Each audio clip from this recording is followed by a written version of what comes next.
O herói desta história é um mestre na arte do disfarce. Para algumas pessoas, ele apareceu em formato de cunha. Para outras, como um cone. Mas, independentemente da forma que assumiu, ele sempre foi o número 1. Sua história é a nossa história. É uma história de lutas, de sabedoria. Uma história sobre as origens dos números. Nós veremos como o 1 ajudou a criar as primeiras cidades, como ajudou a construir impérios e como inspirou algumas das mentes mais brilhantes da história. Também conheceremos sua participação no modo de funcionamento do dinheiro. Por fim, veremos como o 1 se associou ao 0 para dominar o mundo em que vivemos hoje. O mundo digital que funciona com uns e zeros. These words that I'm now speaking were first written down on my computer using a code of ones and zeros. Even my image coming into this digital TV has been sent through the ether as a series of ones and zeros.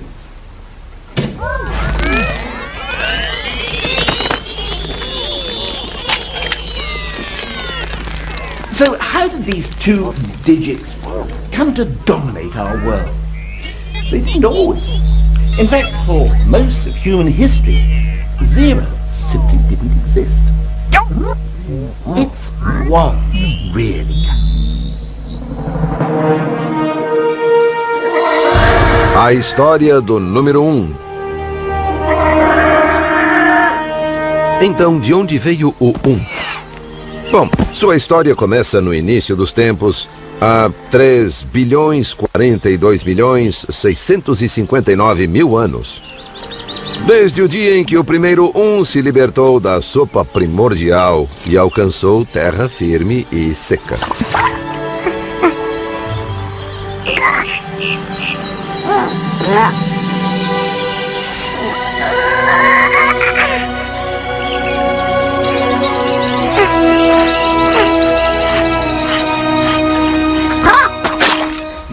Not really, just joking. In fact, the origins of one are shrouded in mystery.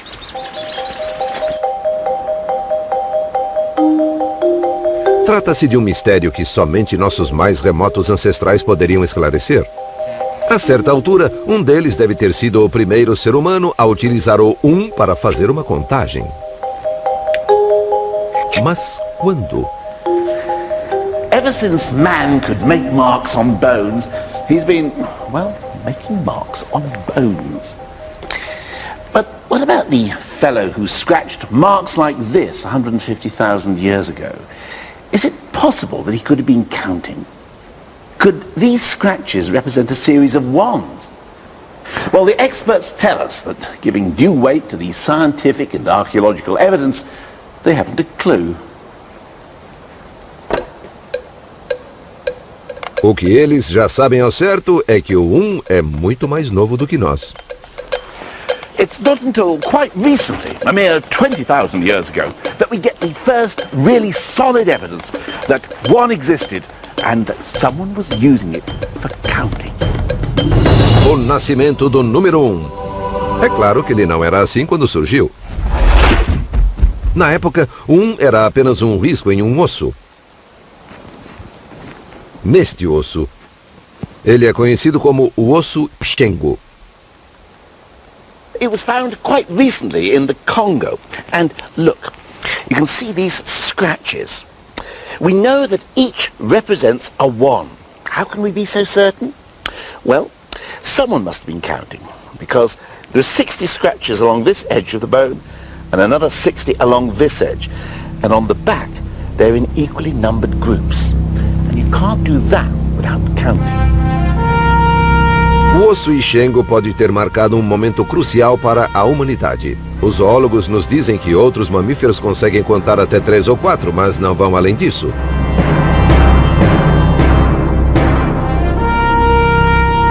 Transformando o 1 em um risco, nossos ancestrais foram capazes de contar até 4, 5, 6, se fossem sujeitos bem espertos. Na verdade, podiam contar o número de uns que quisessem.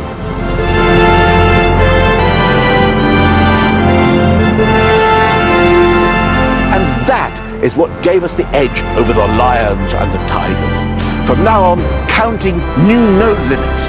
One was growing up into a big boy.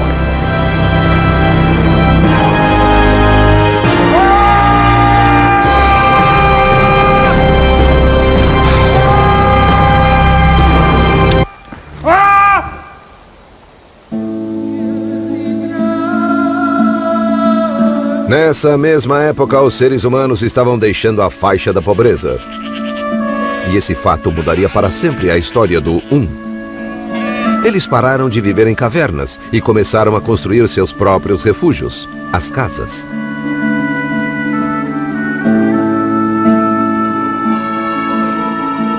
O próximo grande evento na vida do número 1 aconteceria na antiga civilização dos Sumérios no Oriente Médio, perto do ano 4000 a.C. Aí está. Around this time, the people of Sumer decided to give one his independence. They stopped scratching on a bone and set him free by representing him as a token. Essa transformação mudou não apenas a vida do 1, mas o curso da história. The invention of tokens allowed the Sumerians to do something that nobody had done before. If you add notches to a stick or a bone, you can do just that, add. But with tokens, you can take away. So, say you've got 6 chickens and you eat 5 of them. Oh, look what you've got. Indigestion. No. You've invented arithmetic. It was the biggest breakthrough in one's life so far. But why did it happen here? To find out, we have to go somewhere where it didn't.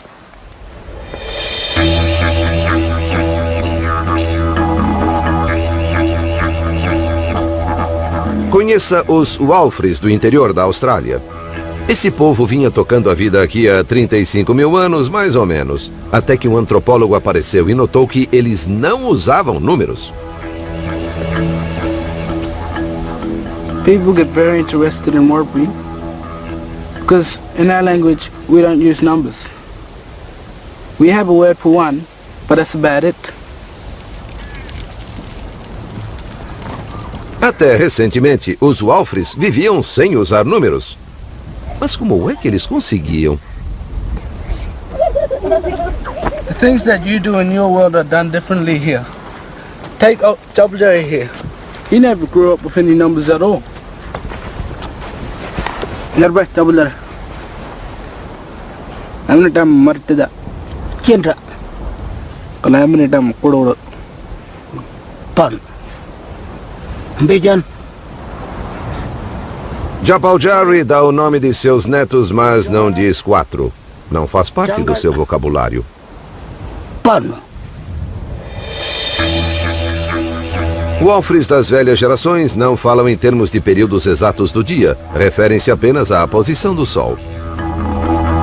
Nem falam em distâncias, porque sua terra não é mapeada com números, mas com canções que contêm todas as informações que eles precisam.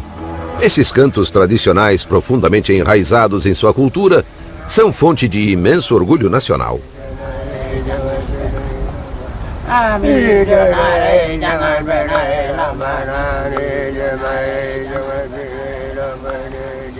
O fato é que na tradicional vida Walfri, eles não precisam de um sistema numérico, tampouco de aritmética. Então, por que do outro lado do mundo, 6.000 anos atrás, o povo da Suméria sentiu a necessidade de transformar o 1 em um cone e inventar a matemática?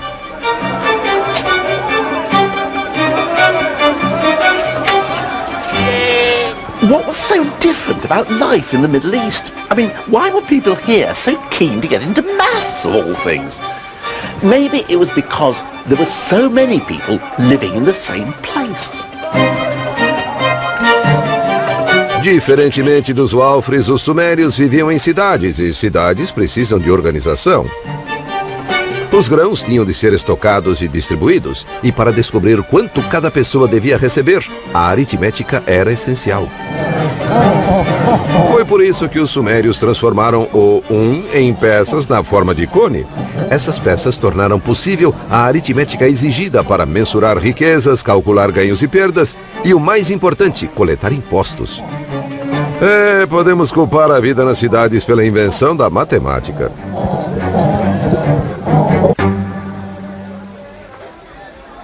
The ability to do arithmetic wasn't the only thing the Sumerians needed for their civic programs. They also needed to be able to keep a permanent record of their calculations.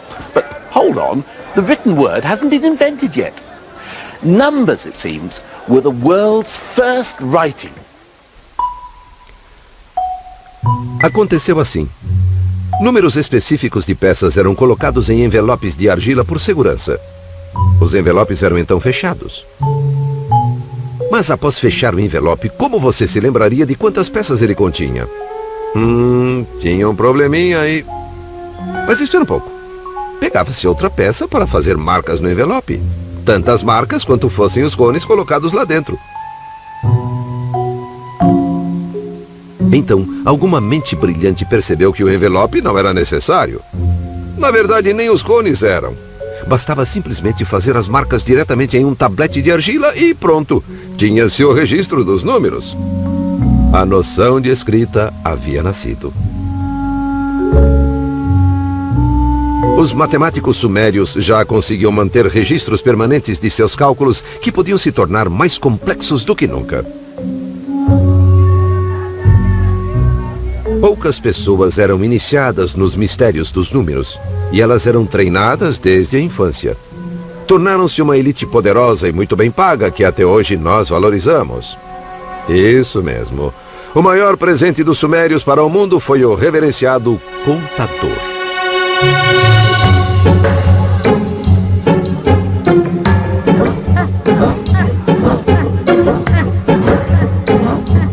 O número 1 foi disciplinado e organizado como jamais fora. Tornou-se uma ferramenta poderosa que podia ser usada, por exemplo, para construir impérios. Exatamente o que aconteceu com o número 1 em sua encarnação seguinte. O número 1 se torna uma medida.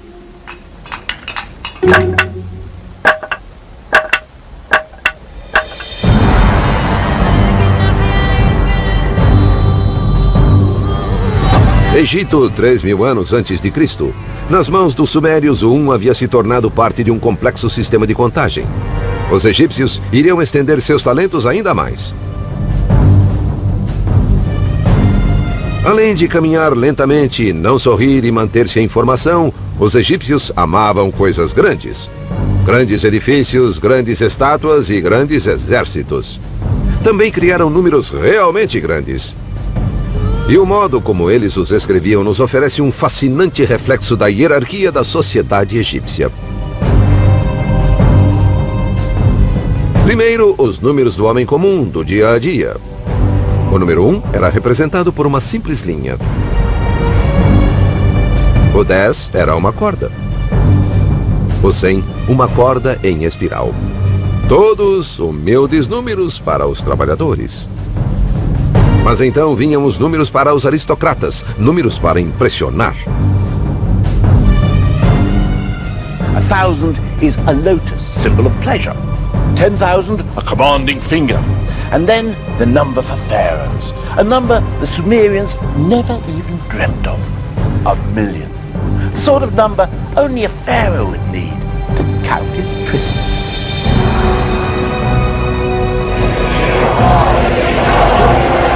Era o primeiro 1.000.000 da história. E o símbolo que eles usaram foi o de um prisioneiro implorando perdão. Ou será um contador implorando para não ter de contar mais prisioneiros? De qualquer modo, o número 1 nunca esteve tão ocupado. But one had another job the Egyptians wanted it to do. Perhaps the most important job of all. Eles precisavam que o número 1 ajudasse no canteiro de obras. Os egípcios eram construtores entusiasmados e davam muito valor à beleza. Mas é impossível criar belos edifícios sem medir com precisão. E não dá para medir com precisão sem saber qual é a sua unidade. Ou seja, o que você quer dizer quando se refere ao 1. Para resolver esse problema, os egípcios fariam algo que ninguém fizera antes. Definiriam sua própria versão do número 1. Ela se baseou no comprimento do braço de um homem, do ombro à ponta dos dedos mais a largura de sua mão. O número 1 passou a ser conhecido como cúbito, a medida para todas as coisas. A incontestável régua.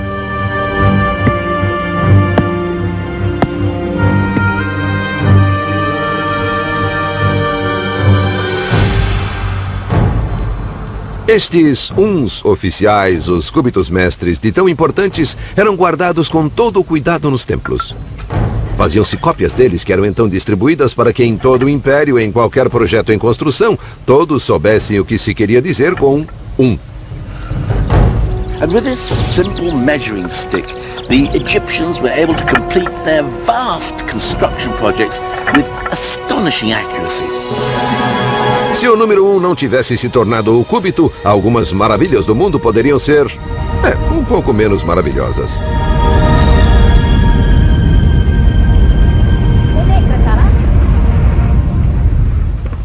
By transforming one from counting things to measuring things, the ancient Egyptians hadn't just opened up a whole new world of bespoke tailoring and fitted carpets.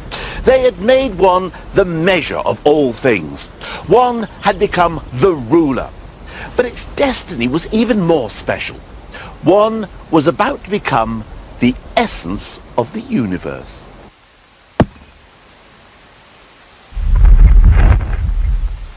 O número 1 se torna um deus grego.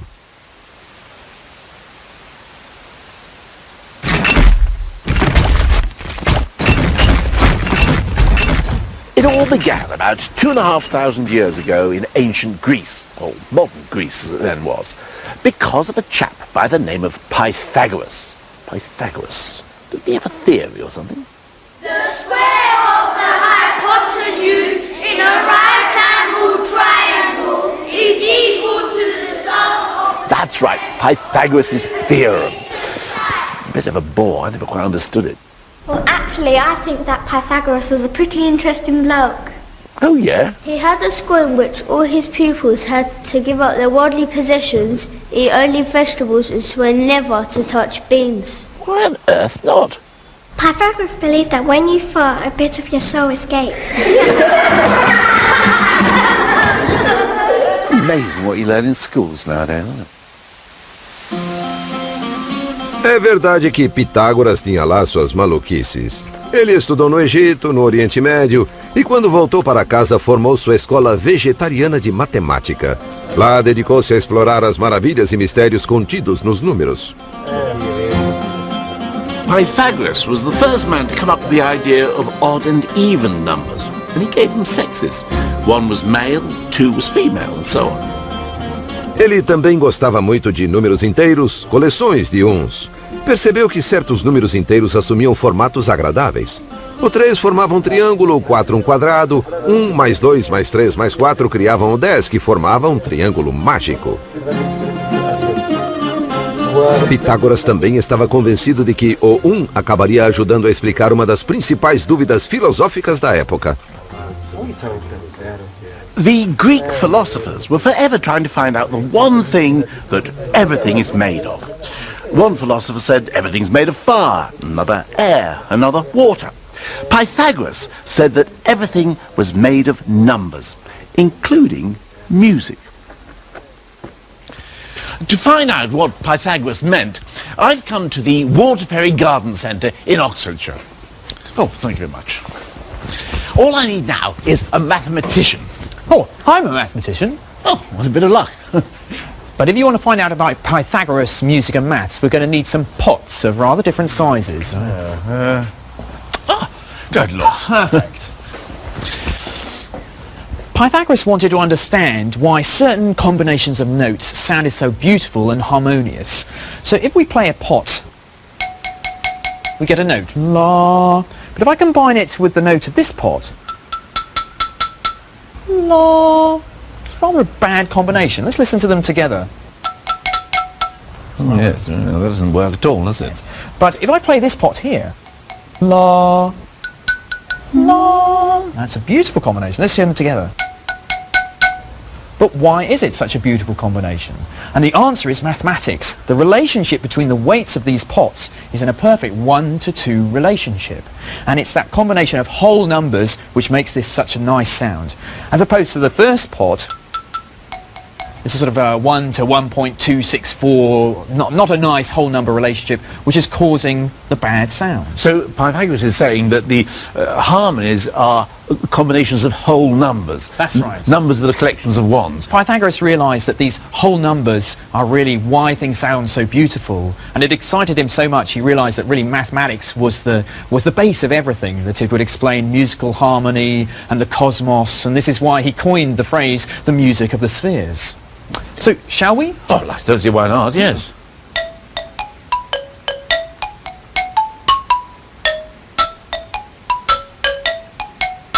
Se a beleza da música confiava nos números inteiros, Pitágoras concluiu, o mesmo deveria acontecer com tudo.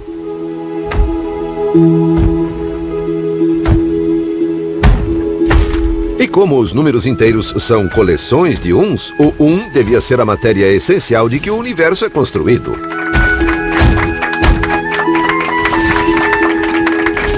O número 1 nunca foi tão admirado. But ultimately, Pythagoras' whole belief system was doomed. And ironically, it was the triangle that made him famous, which was to prove his undoing.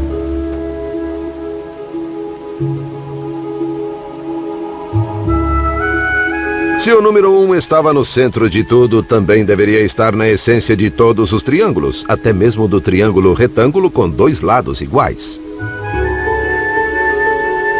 O problema é que ele não está. Pitágoras seguiu tentando fazer os três lados contarem com um número exato de unidades, mas não podia ser feito. When one of his disciples tried to point this out, the others drowned him. Pythagoras' whole belief system that the world was made up of units was a lie.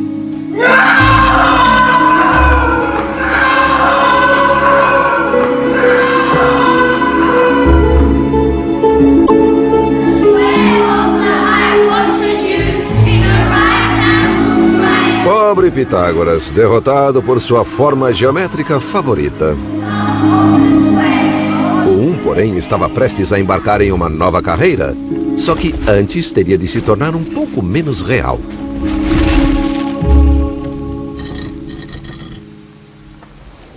Like everyone else before him, Pythagoras couldn't conceive of numbers unless they represented actual things. 1 was not a 1 unless it stood for 1 chair, or 1 step, or 1 television presenter. But the mathematicians who followed Pythagoras broke free of these constraints. Yep, Archimedes, famous today as the world's first streaker, but in fact the greatest mathematician of ancient times. Arquimedes adorava os jogos com números. E levou a matemática ao reino do inimaginável, porque nesses jogos ele permitia que os números fizessem coisas impossíveis, que descobrissem, por exemplo, quantos grãos de areia seriam necessários para encher o universo. E apesar de alguns desses jogos matemáticos parecerem inúteis, eles algumas vezes deram resultados práticos de que nos beneficiamos até hoje. For example, he was obsessed with what would happen if you took a sphere and turned it into a cylinder. What would be the difference in area covered? Well, personally, I don't give a fig. But for Archimedes, it was the proudest moment of his life when he finally succeeded in working out the formula. And although it was a piece of pure mathematical bravado, it did actually prove to be amazingly useful in the end. Because thanks to Archimedes, later mapmakers could take the globe and turn it into a flat map. O número 1 já não era mais a essência do universo, mas estava ajudando a criar uma era dourada para a matemática teórica.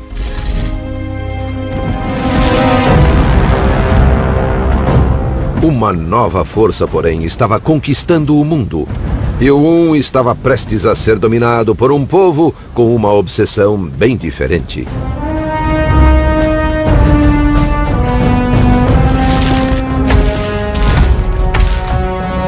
Arquimedes vivia em Siracusa, e quando os romanos invadiram a cidade em 212 a.C., ele estava no meio de um cálculo particularmente intrincado. Na verdade, estava tão envolvido que tudo o que conseguiu dizer foi: imploro que não perturbem este momento. Talvez não tenha sido uma atitude sábia. It was the end of theoretical mathematics in the classical world.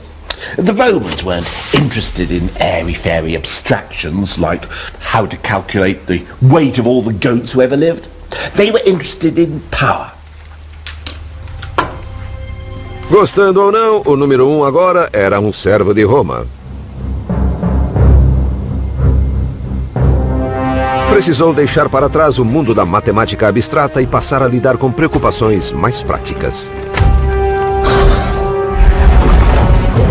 O número 1 vai para o exército. Ele se tornou a espinha dorsal do mundo romano, enquanto os romanos o usavam para impor uma rígida organização numérica em seu exército. Havia 10 homens por seção. E 10 seções com 10 homens eram chamadas de uma centúria.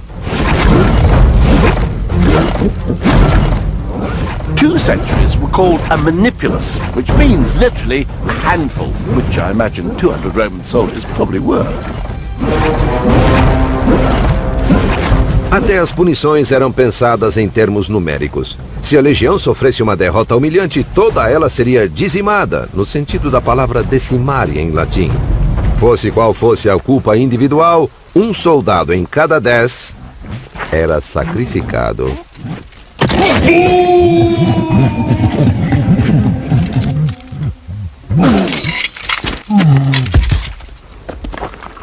The great aim of the Roman world was to keep things ticking over. Theoretical mathematics just wasn't them.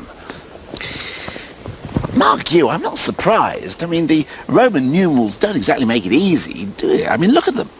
They're just an elaboration of the old notches on a bone. The only sophistication being new symbols as the numbers get more unwieldy. V for 5, X for 10, C for 100, up to their symbol for 1,000,000. But it's still just a simple counting system. Fine for writing inscriptions on tombs, but not much cop for the complications of theoretical maths. Well, you try writing 1,000,000,000 like that. In modern numerals, it takes me about 8 seconds. I tried it.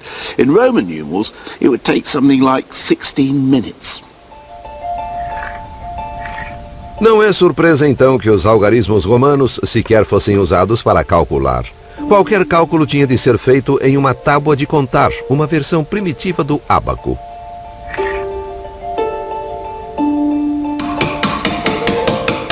Os numerais em si eram apenas usados para registrar os resultados. Talvez não seja coincidência que, diferentemente dos gregos, nenhum matemático romano seja celebrado nos dias de hoje.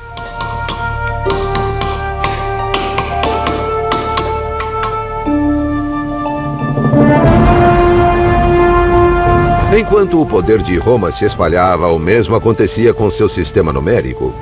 Ao longo dos 500 anos seguintes, toda a Europa, da Espanha à Turquia, caiu sob o controle romano. E mesmo quando o Império começou a ruir, seus numerais continuaram em pé. Mas apesar de o sistema romano parecer indestrutível, ele não era. Seu nêmesis veio do Oriente, para ser mais preciso, da Índia, no ano 500 depois de Cristo. Ou mais ou menos isso.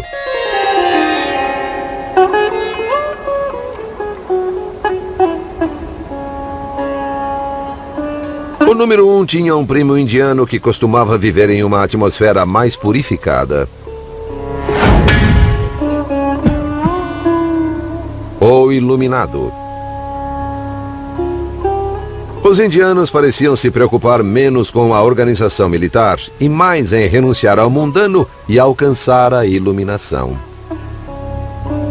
Mas o Nirvana não estava logo ali dobrando a esquina.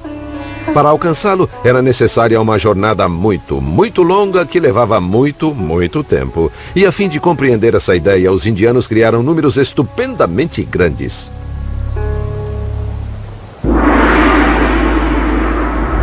Take a raju, for example. A raju is the distance covered by God in 6 months. If he travels 1,000,000 kilometers in every blink of his eyelid. Or how about a pallium? A pallium is the length of time it would take me to build a cube of lamb's wool 10 kilometers high, if I were to lay one strand every century. Here's one I made earlier. Well, these were the sort of numbers that could have made one feel, well, small, if he hadn't had a little help from his friends. Unlike the Romans, the Indians devised a system that could cope with vast numbers. They developed a different symbol for every number from 1 to 9. 1, 2, 3. Or if you do them quickly, you get Arabic numerals. नहीं है, अरबी नहीं है, ये हमारा हिंदुस्तानियों का बनाया हुआ है. हम लोग हिंदुस्तानी इसे 2000 वर्ष पहले से प्रयोग कर रहे हैं. He's right, you know. Os algarismos que usamos hoje são chamados de arábicos, mas na verdade surgiram na Índia desde o ano 500 a.C. But then, around 1500 years ago, or a little longer if you're watching a repeat of this program, someone came up with a stupendous, incredible, extraordinary idea. The biggest revolution in numbers since the Sumerians invented maths. A creation that would change the world. They invented an entirely new number. E ele está aqui. Dentro deste pequeno templo de 1100 anos, em Gwalior, norte da Índia, podemos encontrar esse novo número. E após uma viagem de 6.500 quilômetros, finalmente vou conseguir vê-lo.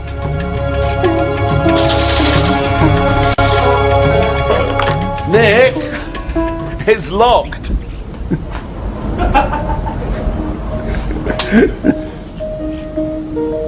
Então, nós esperamos. E enquanto esperávamos, eu me perguntei, como é que este novo número não foi inventado antes?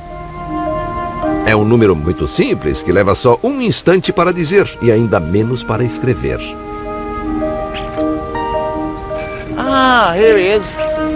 Mas quando foi inventado, transformou a vida do número 1 de uma forma que acabaria por modificar o mundo todo.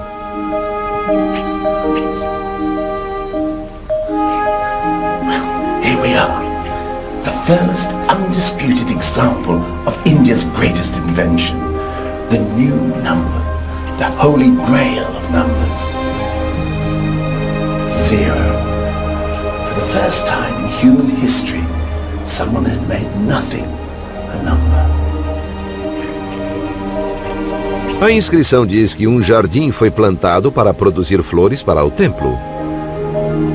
E a fim de garantir que haveria flores suficientes, o jardim deveria ter a medida de 187 por 270 astas, cerca de 8 hectares. Well, while the Romans were using numbers to record their conquests and count dead bodies, these people were using them to make sure they had adequate supplies for their flower arrangements. Well, you might say, what's all the fuss about? I mean, what's so wonderful about inventing a symbol that means nothing? I mean, if somebody asks me how much I've got in my hand, I can just say, well, I haven't got anything in my hand. I don't need a 0 to do that. Bom, o 0 por si só não seria nada, é óbvio. Mas quando você reúne o 0 e o 1, a mágica começa a acontecer.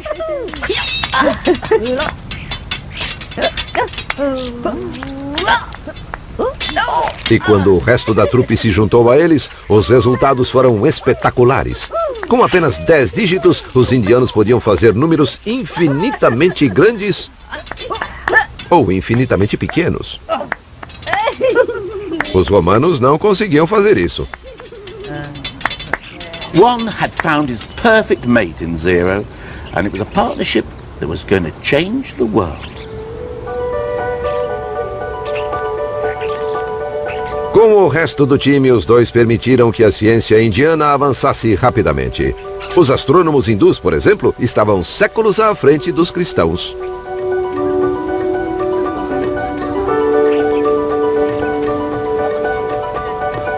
Indian scientists worked out that the Earth spins on its axis and that it moves round the sun. Something that over in Europe, Copernicus wouldn't figure out until 1,000 years later. Cientistas indianos também calcularam o diâmetro do globo e erraram em menos de 1% da medida correta. Tudo isso foi possível por conta do 1, do 0 e do resto da trupe de inúmeros artistas. Eles eram uma sensação, e sua fama logo começou a se espalhar pelo planeta. Um conflito com os algarismos romanos estava fadado a acontecer cedo ou tarde, mas por algum tempo o número 1, o 0 e seus amigos vagaram pelos desertos da Arábia para chegar a uma das sociedades mais sofisticadas da época, onde hoje fica o Iraque. Bagdá, ano 762. Mate sua velocidade, não seu camelo. Quando o Islã tinha pouco mais de 100 anos de idade, Bagdá era controlada pelo grande califa Al-Mansur. O califa queria que seu povo vivesse segundo o Alcorão, então mandou que tribunais e juízes aplicassem as leis do profeta.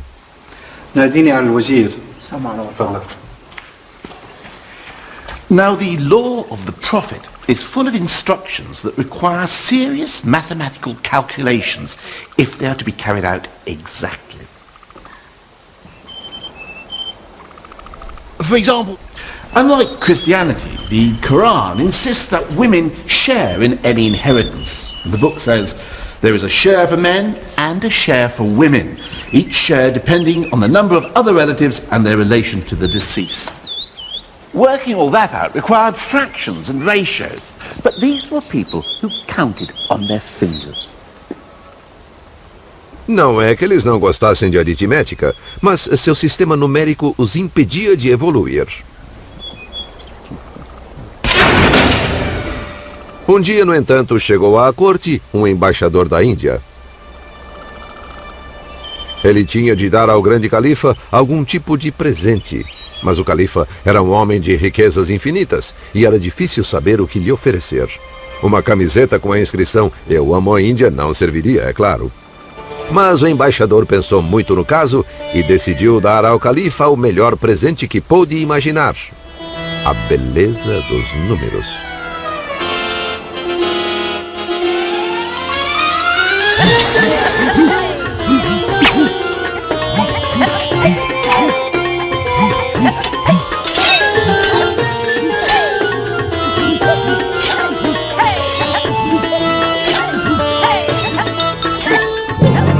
Na verdade, não sabemos exatamente como os algarismos indianos passaram a ser adotados no mundo islâmico, mas a história do embaixador é a minha favorita.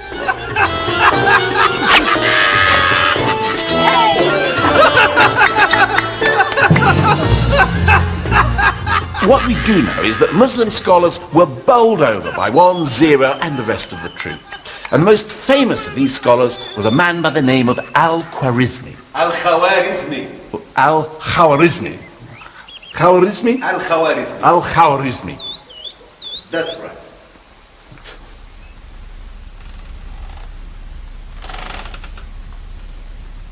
Al-Khwarizmi e seus colegas ensinaram aos numerais artistas uma série de truques novinhos em folha. Equações de quarto grau, álgebra, logaritmos, raiz cúbica, contas reversas. Tá bom, eu inventei essa última, tá? Mas essas novas façanhas numéricas permitiram que cientistas, matemáticos e astrônomos alçassem novos voos no Oriente Médio. E a trupe indiana tornou-se um grande sucesso em todo o mundo islâmico. Mas do outro lado do Mediterrâneo, o mundo cristão ainda estava preso ao velho e estático exército dos algarismos romanos, que, como eram romanos, não abririam caminho para os novos invasores tão facilmente. Um confronto entre os dois sistemas era inevitável, e quando acontecesse, poderia mudar o destino do mundo ocidental. O número 1 toma a Europa. Argélia. O começo do fim dos algarismos romanos se deu nas praias do norte da África.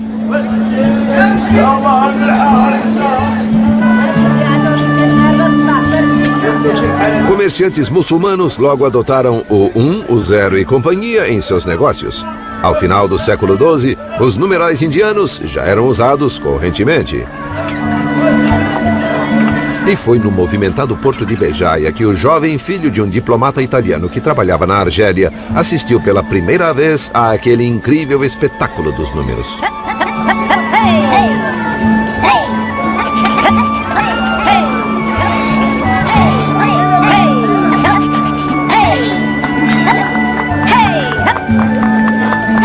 Quando eu fui apresentado à arte dos 9 símbolos indianos, aquele conhecimento rapidamente me agradou mais que qualquer outra coisa. E eu consegui compreender aquela arte.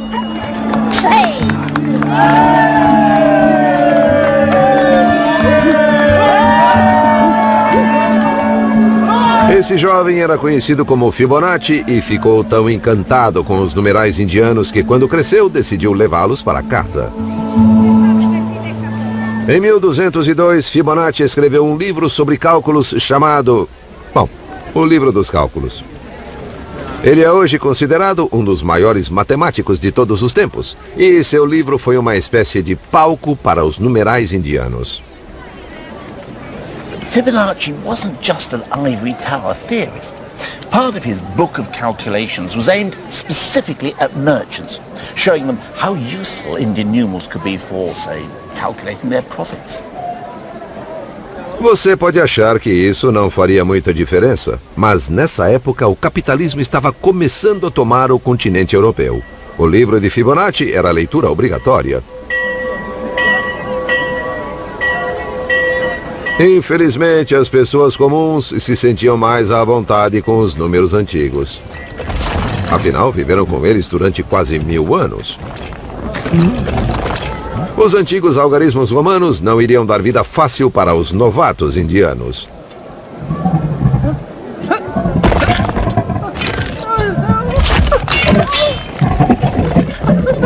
E não era só questão de tradição. Podia-se encontrar boas razões para a predileção pelo velho sistema.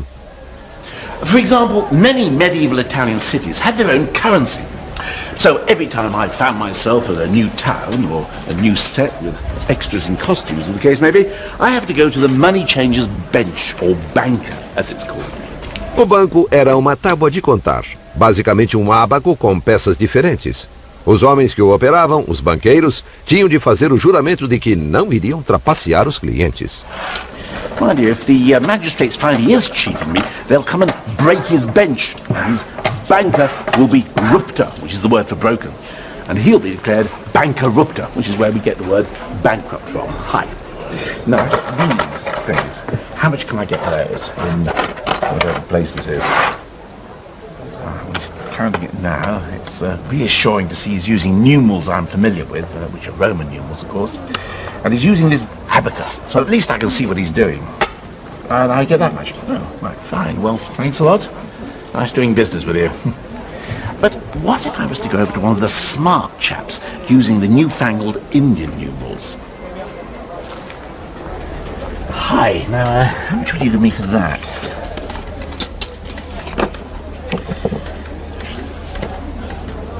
Now, you see, this is the problem. You see, as a medieval punter, I've got no idea what he's writing. I mean, no wonder people were suspicious. I mean, if my bank started keeping my accounts in Chinese, I'd be suspicious. Oh, thanks. I've got no idea how you arrived at that. But thanks anyway. Essa desconfiança se alastrou. Em 1299, a cidade de Florença acabou proibindo os mercadores de usar os novos números e contas. Eles teriam de usar os algarismos romanos. Mas nenhum número foi tratado com mais suspeitas do que o parceiro do 1, o 0. Um escritor chamou o 0 de um símbolo que cria confusão e dificuldades.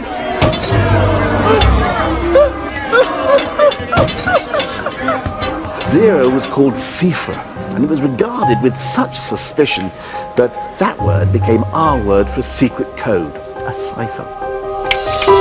Mas os dias do velho sistema estavam contados. Suponho que podemos culpar a boa e velha ganância humana.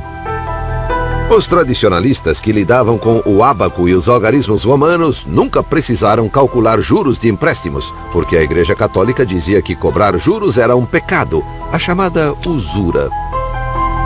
Mas vieram as reformas, e a Igreja passou a ser amiga dos negócios, e a eterna objeção cristã ao capitalismo pareceu simplesmente desaparecer. Então, nesse novo ambiente de empréstimos e cobrança de juros, quais seriam mais úteis? Os algarismos arábicos ou o ábaco? Bom, vamos descobrir. On my right, one first-class mathematician. On my left, one first-class abacist. So, supposing I lend someone £10 at 0.5% interest a month, how much do they owe me at the end of the year? Okay? Ready? Steady? Go! Kimi é abacista desde os 15 anos e está usando um ábaco moderno. Mas exatamente como se fazia no século XVII, ela arredonda seus números à medida que avança nas contas. Vamos esperar que ela avance para ganhar esta disputa.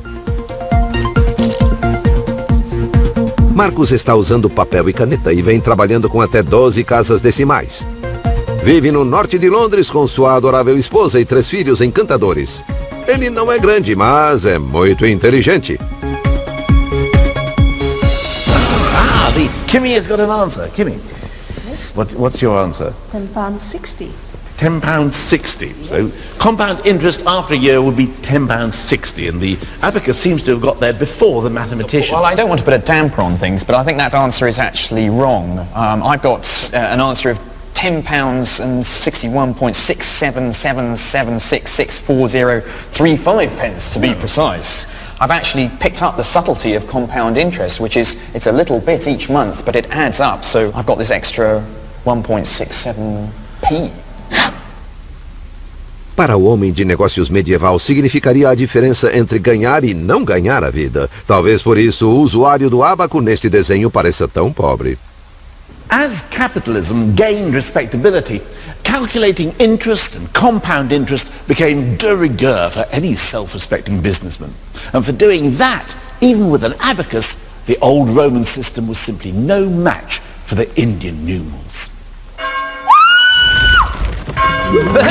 Então, séculos após Fibonacci tê-los trazido à Europa, os algarismos indianos finalmente derrotaram os rivais romanos.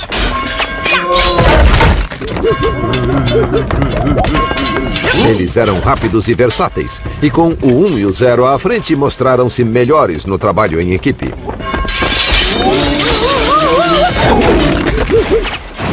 Quando o fim chegou, bastou um empurrãozinho. Os velhos algarismos romanos estavam, enfim, na bancarrota. Mas o 1 e o 0 tinham planos ainda maiores para o futuro, que não incluíam os outros numerais. O 1 e o 0 vão sozinhos. Enquanto isso, a trupe toda dos numerais indianos tomou o mundo ocidental de assalto. Com eles, os navegantes europeus tinham mais facilidade para calcular latitudes e ousaram cruzar os grandes oceanos. Foi assim que acharam a América. E os novos números se tornaram o vocabulário dos bancos modernos. Mas ainda existia muito espaço para aquele velho problema, o erro humano.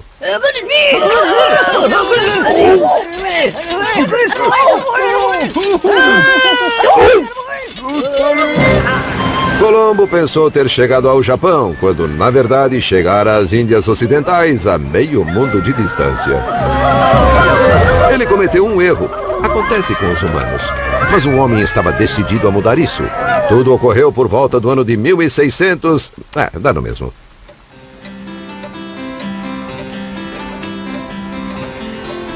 Gottfried Wilhelm Leibniz foi um dos maiores matemáticos de todos os tempos e decidiu livrar a humanidade de uma vez por todas da maldição do erro humano.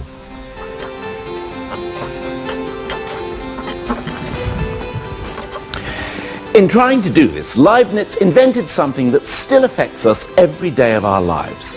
What's more, it's an invention that was to give our old friend Juan the chance to rule the world. Leibniz estava convencido de que podia exterminar o erro inventando uma máquina de cálculo mecânica. E, na verdade, construiu uma usando todos os numerais, do 0 ao 9. Mas então, teve uma ideia melhor, inspirada por sua filosofia. É verdade que se os grandes vazios e a imperfeição plena pertencem ao zero,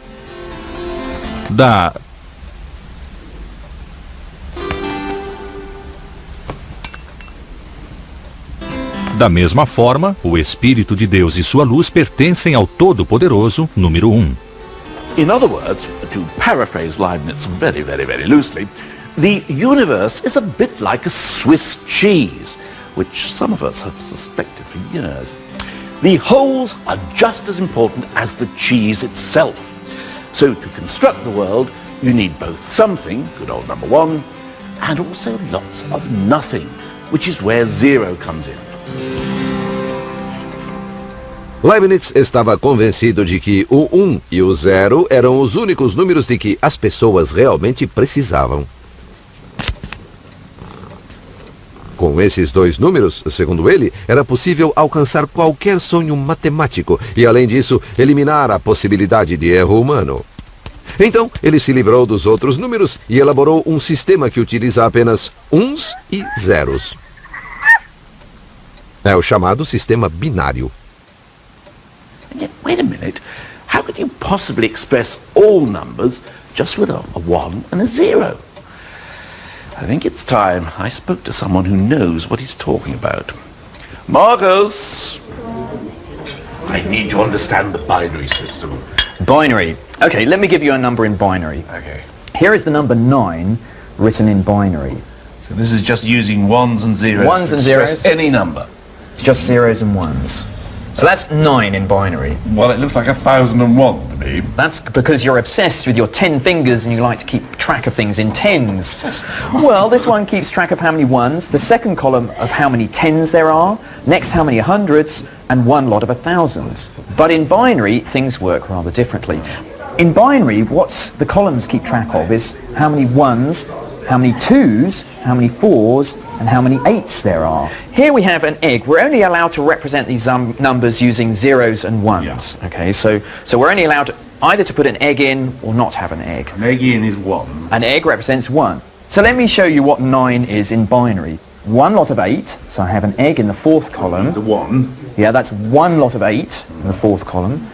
And 9 is 8 plus 1, so I need a 1 in the ones column. So in binary, the number 9 is one lot of 8, no 4s, no 2s, and 1 1. Incrível! Mas e os outros números? Bom, após apenas 3 horas de aprendizado, eu percebi que era possível, afinal de contas, chegar a qualquer número usando apenas uns e não uns. Além do mais, eu me convenci de que não é preciso fazer tudo isso com ovos.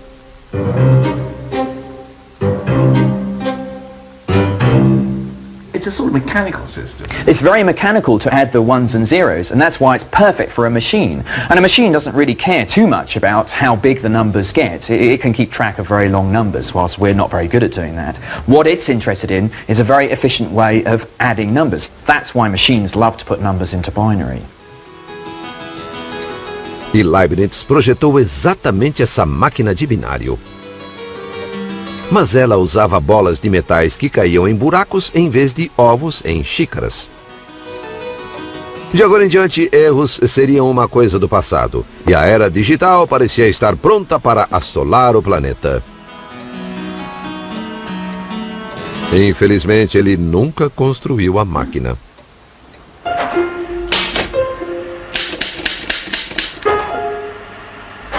1 e o 0 teriam de esperar mais 265 anos para voltar a ser o foco das atenções. Sul da Inglaterra, 1944. Meet Colossus, the world's first working binary computer.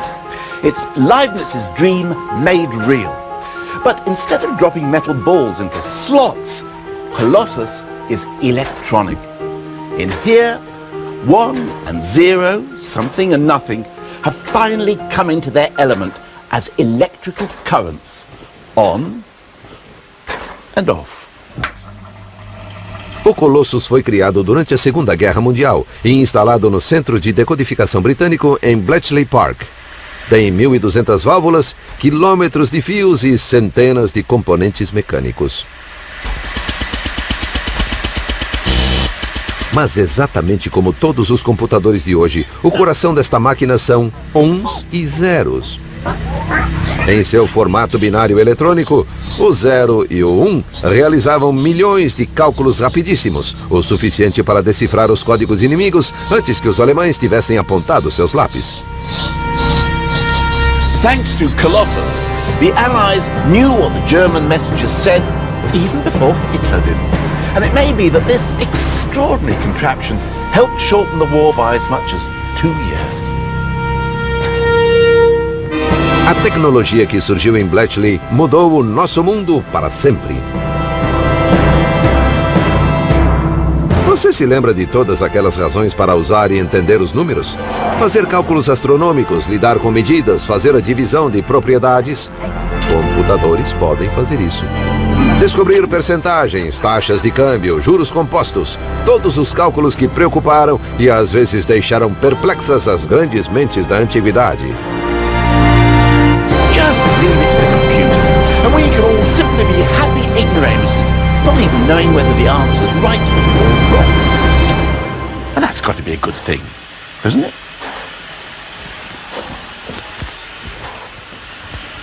Terry? Where are you going, Terry? I say, you're not leaving me, are you, Terry? Terry! In the computer age, our whole world runs on a stream of ones and not ones. From our bank statements and medical records to the barcode every time I buy a tin of cat food. And the rest of the numbers can be consigned to the dustbin of history. 1 and 0 are all we need. The old performing duo have come out on top.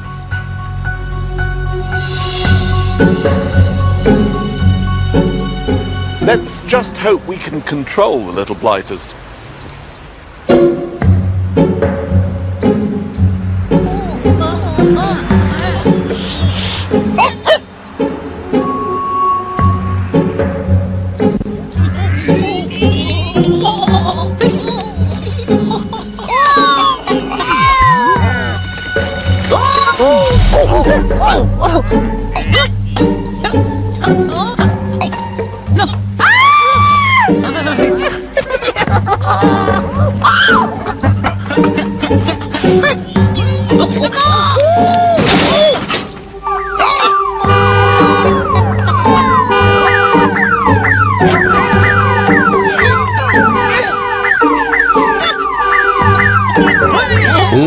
Ou 0.